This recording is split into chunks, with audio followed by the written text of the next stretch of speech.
महंगाई बीजेपी में कुछ ज़्यादा हो चुकी है, बेरोजगारी भी बढ़ चुकी है। मुद्दे हैं बहुत से, क्योंकि यहाँ रोजगार भी नहीं है, कोई काम नहीं किया स्वाति सिंह ने।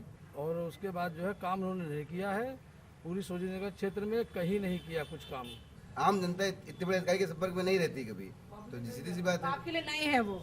हमारे लिए नहीं, हमारे पूरे विधानसभा के लिए नए हैं वो। परेशान इसलिए हो गए, देख लीजिए आप, इधर पूरा गड्ढा ही गड्ढा नजर आएगा, बोलेगी गड्ढा मैंने देखा पूरा बाहर, अभी मैं दिखाऊंगी, कीचड़ है बहुत। गड्ढा मुक्त हो जाएगा, गड्ढा भी मुक्त हो गया। आप लोग जरा देख लीजिए जा करके। उत्तर प्रदेश में लखनऊ में जो 9 सीटें हैं उसमें से एक सीट जहां पर मुकाबला काफी कड़ा दिखाई दे रहा है, सरोजनी नगर सीट है ये, जो कि पहले सपा के खाते में थी, फिर बीजेपी ने इसे अपने खाते में कर लिया। लेकिन क्या अब ये वापस से सपा के खाते में जाएगी, इस पर सवाल है। क्योंकि यहाँ पर लखनऊ की तमाम 9 सीटों में से ये एक वो सीट है जहाँ पर सपा ये मानती है कि जीत दर्ज कराना फिर भी मुमकिन है, क्योंकि कई ऐसी सीटें हैं जहाँ पर बीजेपी का अच्छा खासा गढ़ माना जाता है।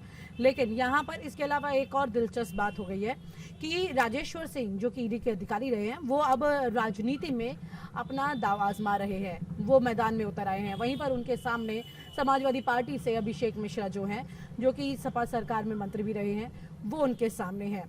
लेकिन क्या यहाँ पर जो जनता है वो इन दोनों के किस व्यवहार को ज़्यादा पसंद करती है, किसकी वजह से उन्हें लाना चाहती है, या फिर यहाँ पर पार्टी का असर दिखाई देगा, ये बात करते हैं। आप दोनों प्रत्याशियों में से किसे जानते हैं, बीजेपी और सपा में? जानते हैं किसी को? जानते तो वैसे दोनों लोग। कौन है ये दोनों? सपा जो मेरे पास हैं सबसे ज़्यादा, तो उन्हीं को मैं चाहता हूँ और उन्हीं को जिताना भी चाहता हूँ। राजेश्वर सिंह को जानते हैं, बीजेपी के जो हैं? जी हाँ। क्या जानते हैं उनके बारे में? उनके बारे में तो ज़्यादा कुछ नहीं, बस इतना ही जानता हूँ कि जो भी है एक चांस उनको मिलना चाहिए, क्योंकि महंगाई बीजेपी में कुछ ज़्यादा हो चुकी है, बेरोजगारी भी बढ़ चुकी है। मतलब आप राजेश्वर सिंह को क्या, कौन है वो, नेता हैं? हाँ जी। कौन है वो, कुछ जानते हैं उनके बारे में? ये तो ज़्यादा कुछ नहीं जानते हैं। नहीं जानते आप उनको? अच्छा ठीक है जी। आप ये जानते हैं कि राजेश्वर सिंह जो हैं वो, मतलब जिस तरह सरोजिनी नगर सीट पर आए हैं, क्योंकि यहाँ पर अधिकारी ले रहे हैं लंबे वक्त लखनऊ में, उनकी पत्नी भी अधिकारी हैं, तो उनके बारे में इससे कुछ फर्क पड़ता है जनता को कि नहीं? नहीं पड़ता है।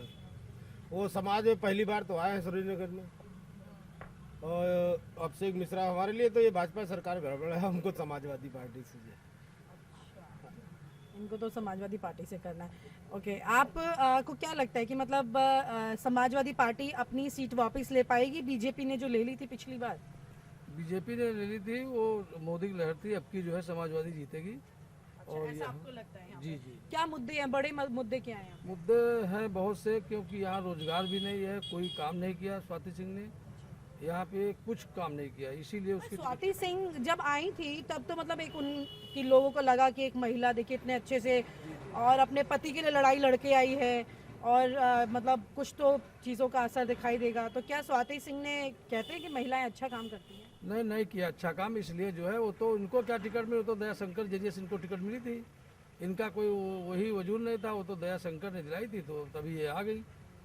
और उसके बाद जो है काम उन्होंने नहीं किया है, पूरी सरोजिनी नगर क्षेत्र में कहीं नहीं किया कुछ काम, ये समझिए। हाँ, इसीलिए जो है जनता परेशान है, जनता बदलाव चाहती है, बदलाव करेगी। तो क्या मतलब यहाँ पर कि अभिषेक मिश्रा समाजवादी पार्टी से, वो तो चेहरा हो गए ब्राह्मण का, और राजेश्वर सिंह जो हैं वो ठाकुर चेहरा हो गए हैं, तो किसकी यहाँ पर ज़्यादा, क्योंकि आप सब लोग भी थोड़ा सा अगर बता दें कि आप लोग के क्या मतलब किस जाति से हैं और क्या जाति का असर इस सीट पर दिखाई देगा, क्योंकि कुल मिलाकर के उत्तर प्रदेश में अब ये तस्वीरें दिखने लगी हैं। मैडम, यहाँ राजेश्वर सिंह आए हैं भाजपा से, ये पुलिस अधिकारी थे, इनको यहाँ इतना ज़्यादा कोई वो है नहीं, और सपा लेकिन टक्कर में है, क्योंकि ये शहर की सीट है, लेकिन फिर भी यहाँ यादव बहुल है, सीट सपा की निकलनी चाहिए, हम लोग भी उसमें हैं समाजवादी स्तर पे। आपका नाम क्या है? मेरा नाम रामशंकर यादव है जी। तो क्योंकि ये सच है, सरोजिनी नगर सीट पर यादव वोटर्स को देखा जाए तो काफ़ी ज़्यादा प्रतिशत उनका रहा है। आप खुद काफ़ी यहाँ पर जन में लोगों के साथ मुलाकात करते रहते हैं, सोशल वर्क करते हैं, तो जाति का गणित यहाँ का क्या कहता है? आपको क्या लगता है सरोजिनी नगर में क्या फ़र्क पड़ेगा इसका?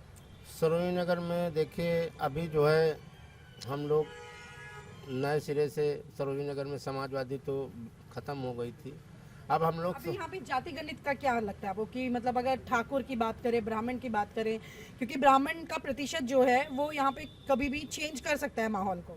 देखिए ब्राह्मण तो ज़्यादातर बीजेपी में है और कुछ लेकिन परसेंटेज सपा के पास प्रत्याशी भी है ब्राह्मण।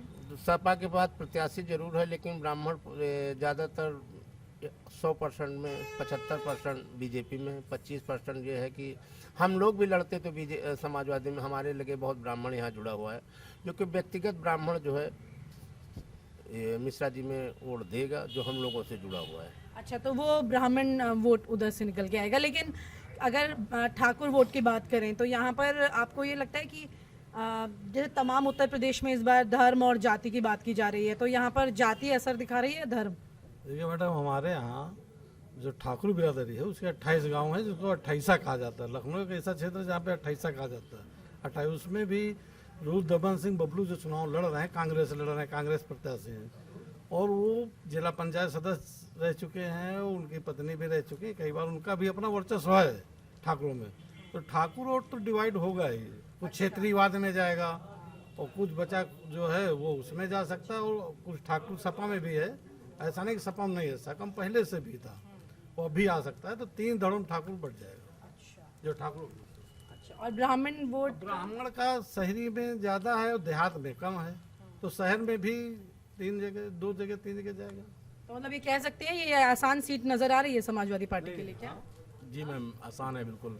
अभिषेक मिश्रा जी चुनाव लड़ेंगे इस बार और यहीं से सीट निकलेगी। और मुद्दे क्या हैं फिर? अभिषेक मिश्रा चुनाव तो लड़ रहे हैं, मुद्दे क्या हैं? खुद मंत्री रह चुके हैं वो पहले। नहीं, मुद्दे भाई आप लोगों की भी तो उनके लिए कुछ ख्वाहिश होगी ना कि किन चीज़ों को ध्यान पे रखेंगे अभिषेक मिश्रा? मैम यही सब सड़क वड़क है, जो बेरोजगारी है, सड़क है, गड्ढे मुक्त करना है। और यहीं से जो अभिषेक मिश्रा जी जीतेंगे तो अखिलेश भैया मुख्यमंत्री बनेंगे। सोचने का ये सीट होता है जिसकी जो जीता है उसी की सरकार बनती है। तो सर आपको क्या लग रहा है, अभिषेक मिश्रा को इजी गो मिल गया है क्या यहाँ पर? बता नहीं सकते हैं। नहीं, आपको नहीं, ये नहीं कह सकते इस चीज़ पर। आसान लड़ाई लग रही है अभिषेक मिश्रा के लिए? नहीं, टफ है उनके लिए, टफ है क्योंकि जो काम करे जी, उसी को चुना जाएगा। बिल्कुल बिल्कुल। और तो देश को भी साथ में देखा जाएगा कि न कि केवल यूपी को। तो कौन आपको लग रहा है कि यहाँ पर राजेश्वर सिंह उनको काम करेंगे वो। उनको मौका देना चाहते हैं कि अधिकारी? अगर काम नहीं किया तो उनको देना चाहिए मौका। तो अधिकारी तो वो रहे हैं लखनऊ में, तो हाँ, तो काम करते नहीं काम करते? करते अच्छा कर दो, अच्छा करते। ईमानदार है, सबसे मेन चीज़ है। अच्छा अच्छा अच्छा। लेकिन उनकी तो सारी प्रॉपर्टी वगैरह की जांच को लेकर के भी बात हो रही थी ना, खुद सरकार। जाँच अभी चल रही है ना, उनकी कोई इस तरह का बिल निकला नहीं है जो अनैतिक हो। काफ़ी इंटरेस्टिंग प्रोफाइल है राजेश्वर सिंह का। उनके पूरे परिवार की अगर आप जानकारी लें तो भी आपको काफ़ी कुछ दिलचस्प प्रोफाइल में दिखाई देगा। लेकिन कुल मिलाकर के ये कि 10 साल पहले जिस तरह से वो वीआरएस ले रहे हैं और वीआरएस लेकर के पॉलिटिक्स में आना चाहते हैं, ये ख्वाहिश उनकी काफ़ी लंबे वक्त से चल रही थी। काफ़ी लंबे वक्त से वो कोशिश कर रहे थे कि वो चुनाव में के मैदान में उतरें। एक पुलिस अधिकारी अपना जिस चीज़ के लिए वो चयन उसका हुआ, सारी चीज़ें मतलब वो जनता की सेवा उसमें भी तो होती है, लेकिन फिर वो वीआरएस ले लेता है और फिर वो राजनीति में आता है। इसको कितना सही, क्या मानते हैं इस बारे में? क्या मानते हैं आप इस बारे में?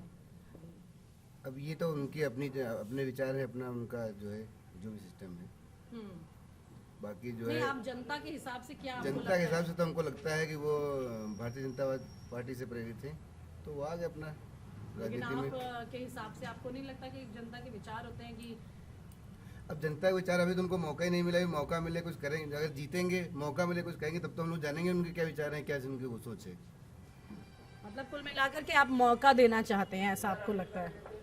हाँ, आपको आप बताइए कि एक पुलिस अधिकारी वीआरएस लेकर के थोड़ा वक्त से पहले और फिर वो मैदान में उतरते हैं, तो आपको क्या लगता है कि सेवा तो पुलिस अधिकारी के तौर पर जिसका चयन हुआ था वो भी कर ही सकते थे? हाँ, सेवा तो करेंगे ही वो, लेकिन वो जो है, हाँ, लेकिन यहाँ से वो बाहरी प्रत्याशी हैं, इसलिए लोग उनका सपोर्ट नहीं कर रहे।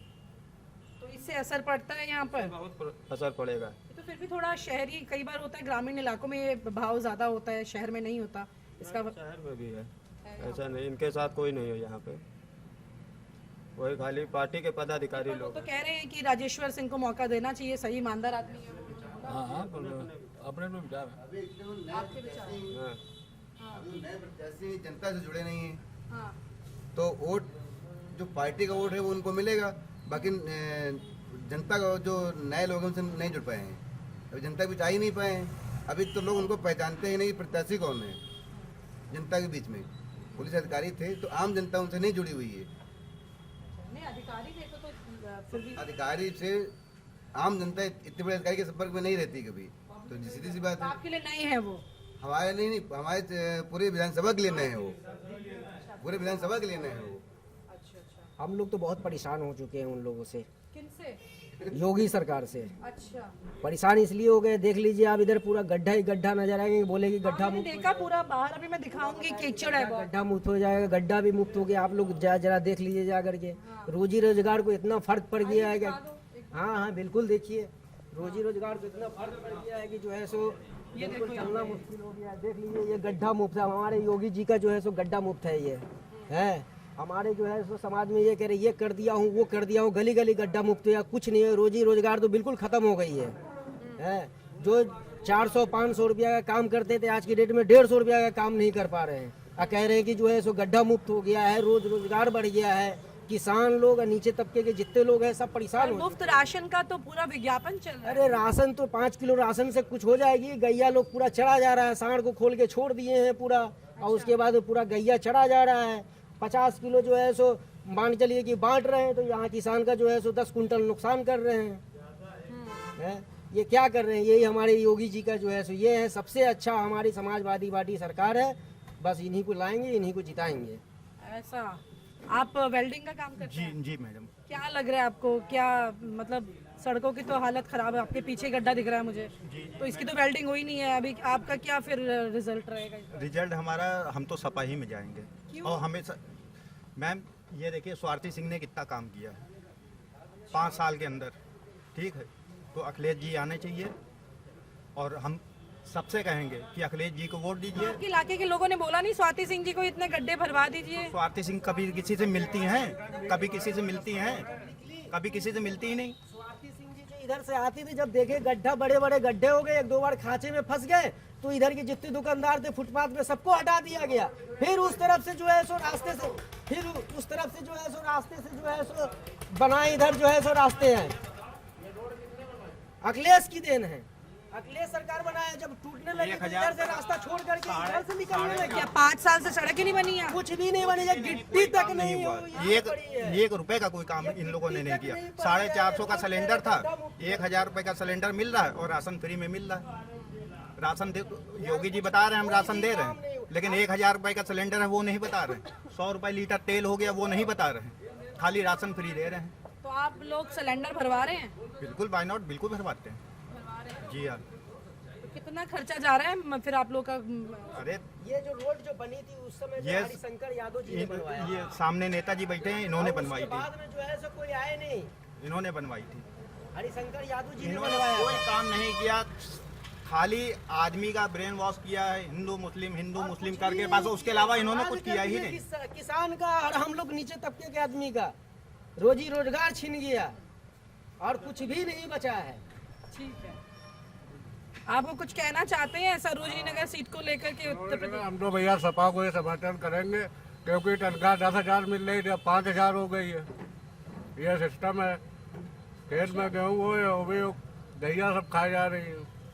राशन दे रहे, दिन में राशन दे रहे, रात में गैया छोड़ रहे। बस मैं इतना कहता हूँ, मैं सरकार से डूब चुका है। जी मैडम, सबसे पहले मैं महेंद्र पांडे बोल रहा हूँ। मैं ये कहना चाहता हूँ हमारे क्षेत्र के जो स्वाति सिंह हैं, उनका सबसे बड़ा माइनस पॉइंट ये है कि हमारे जितने विधानसभा क्षेत्र में वो लोगों से दूरी बना ली। अच्छा, आई नहीं ज़्यादा? जी नहीं आई। और उसके बाद फिर जो है ये राजेश्वर सिंह को ले आके नया चेहरा खड़ा कर दिया। और आम जनता को क्या होता है कि अपनी बात रखने का मौका मिलना चाहिए, उनसे मिलना चाहिए, उनका काम होना चाहिए। ठीक है, तो ये मतलब पति पत्नी की जो राजनीति थी वो आप लोगों को पसंद आई? नहीं आई? नहीं। तो मतलब कुल मिलाकर अभी तो गड्ढों को देखे मैं ये कह सकती हूँ कि स्वाति सिंह के ये गड्ढे राजेश्वर सिंह कितना भर पाएंगे ये चुनाव के दिन ही पता चलेगा। विनीता यादव, लखनऊ न्यूज़ नशा। और आप हमसे जुड़े रहने के लिए सब्सक्राइब करें YouTube पर, फॉलो करें Twitter पर और लाइक करें Facebook पर। और ज्यादा जानकारी के लिए आपको टाइप करना होगा सिर्फ न्यूज़ नशा।